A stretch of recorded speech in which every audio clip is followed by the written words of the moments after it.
So we are used to our enzyme catalyzed reactions going from a single substrate, breaking that substrate apart, and getting two products as a result. And this is already in your notes, so you wouldn't have to make this sketch. An enzyme breaking down a substrate into two products. Again, you already have this in your notes. Here's the new part.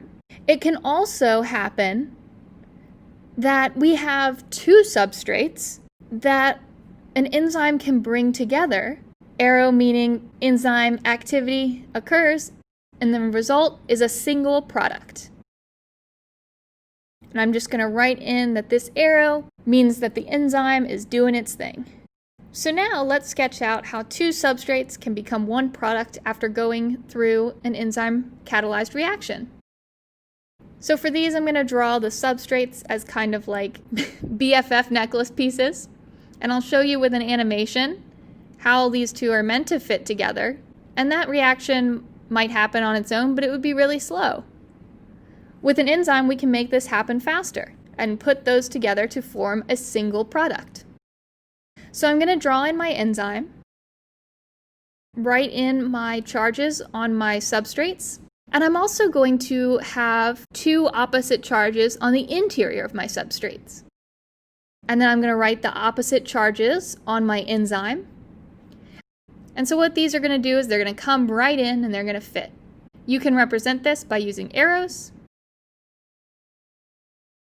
And there are my substrates held by the active site of our enzyme. Again, there's opposite charges on the interior of the substrate. And remember, opposites attract. So now we're writing in some arrows to show us that this enzyme's doing its thing. There's going to be some random molecular motion. It's going to get shoved around.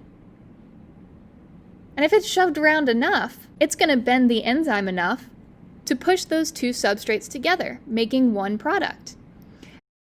And the reason why those substrates fit together so well is not only because of the shape, but because there are opposite charges, and I'll highlight these for you. These charges, holding the substrate together, are more than likely going to be very much stronger than the charges holding the set of substrates into the enzyme. So likely, if it gets hit hard enough, our product is going to pop out.